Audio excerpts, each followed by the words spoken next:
Firstly, I would like to request you all to do something, and it may sound like a stupid idea because there are so many of you here, and asking you all to say something would mean having all your voices lost in a big jumble of words, but bear with me.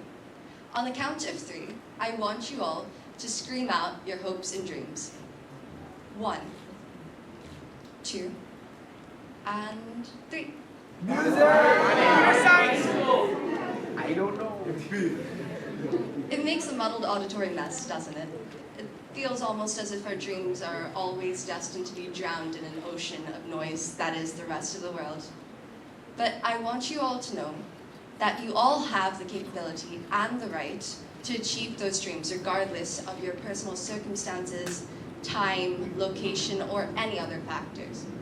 As a great math teacher once said, nothing is difficult. You just have to, attack it. That was a quote from AISD's very own, Mr. Adler. But really, you just need to push yourself to take the step or leap. Who am I to limit you? So, to introduce myself, hi, my name is Samiha, and you may or may not know me for a few things such as the high school production, or the songs I write and sing for talent shows, or my artwork, the exhibition coming soon. But today, rather than talking about these extracurriculars, I'd like to talk about another kind of success outside of academics. I'm here to talk about a business that I started last year to share my baked goods, called Sickly Sweet. So, growing up, I was quite ambitious and had many things in mind when it came to what I wanted to be. I wanted to be a baker, a veterinarian, an actress, a singer, a designer, a writer, everything in the endless world that manifested itself in my mind through my aspirations. I also had a timeline set. I had everything figured out as to how my life was going to work out.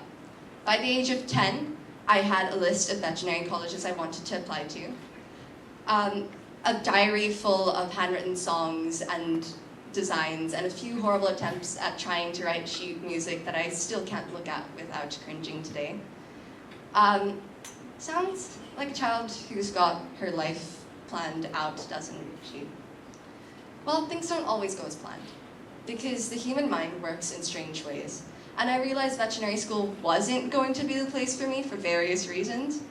But the whole point of explaining this to you is that I still haven't completely shut the idea of having all of these as possibilities to explore at some point out. I'm still open to exploring all of these at some point, whether it be now or later. I still pursue a lot of these as hobbies, and sometimes hobbies have the ability to become something more. So, I've been baking for as long as I could remember. I initially learned from my mother and sister, who had both taken an interest in baking at some point. My sister was quite the baker and would often be praised for baking. She'd bake everything ranging from carrot cakes for tea parties to mango pavlova for a midnight snack. She would also take the time every year to prepare a birthday cake for me, and to this day, I still haven't had a birthday without a cake. She's taught me everything from the basics to nifty little tricks you wouldn't find anywhere else. She was the reason I began baking. I began baking so that I could be the one people turn to for desserts, to receive the same amount of praise as she does, to someday live up to her. So I began baking more consistently, adding something extra like intricate little decorations such as buttercream roses with dainty little leaves. I desperately competed against my sister to see who could make a better cake for things like birthdays and anniversaries. This competition was what drove me to practice non-stop. So, with practice and perseverance, I slowly built up my skill set in baking, and I achieved my goal. As Da Vinci said, "Poor is the pupil who does not surpass his master." I wouldn't say I've exceeded my sister, because she will always be one of the best bakers I know, but I did make it to my goal of reaching her level nonetheless. This competition I had was my motivation to move forward. Now, I'm not saying you should be driven by envy or jealousy, but rather you should simply be driven. Willpower is something that I'm sure everyone has struggled with. I have quite a bit. But as long as you can find something, the slightest of silver linings, fixate yourself on it, pursue it. I didn't stop after I reached my sister's level. I tested myself to move forward and learn new things because of my own will to improve. I also found a new motivation, the greatest one of all: making people happy with the desserts I made. I cannot tell you all how motivating it is to see the childlike smile on someone's face upon tasting my desserts. This led me to make desserts for different events such as little get-togethers or baby showers. It allowed me to build up an audience that consisted of essentially close family and friends, but slowly expanded to more people through word of mouth. And then I started receiving requests, not long after which the golden question popped up. Do you take orders? And the idea began popping up more repeatedly, and with the support of my family and friends, I started Sickly Sweet. My range of orders now goes from as low as a light snack to catering a large-scale event of 200 people. I started Sickly Sweet a little over a year ago when I was a junior on my first year of IB. In case you haven't heard the juniors and seniors whining about this yet, one thing I'm sure all of us can agree on is that the IB program is quite stressful and time-consuming. Time and stress are two things I struggle with quite a bit. And the only tip I can give you on this is a piece of advice one of my good friends gave me. Bite as much as you can chew.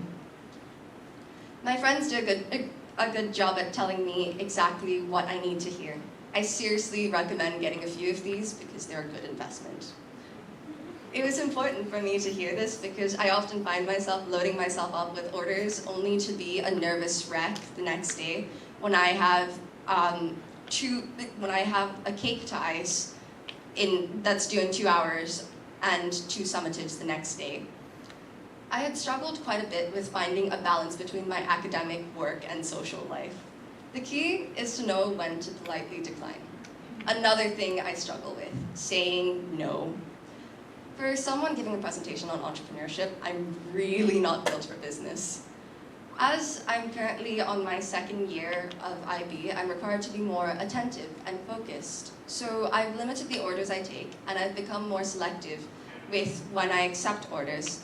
Not only is this for my sake, but also because I don't want to disappoint my clients with food I haven't made with the right amount of attention. So I still do take orders, but I simply may decline sometimes as it gets difficult juggling that with my academics. And having success outside of academics does not mean neglecting your academics. So to all those who are trying to find a balance, pace yourself. Another point I would say really ties into finding success outside of academics is enjoying what you do. Success comes in many forms and can vary in definition from person to person. However, I'd say from personal experience, it's hard to feel successful when you're unhappy. The key to feeling successful is doing something you enjoy. And not only that, but making sure you don't hate it. If I were to spend the rest of my days baking the same cupcakes to the point of perfection, I would hate every second of it. I often find the key to not hating something you do often is experimentation. Take as many creative liberties as necessary. Try something new. Just do something to deviate from the norm. My close family and friends would often describe me as a creature of habit because I like my daily routine and I'm quite predictable in that sense. But even I like changing it up when it comes to something I enjoy. I like trying to make new recipes. I like changing my painting style and challenging myself. The first step to hating what you do is adding limits, so don't limit yourself.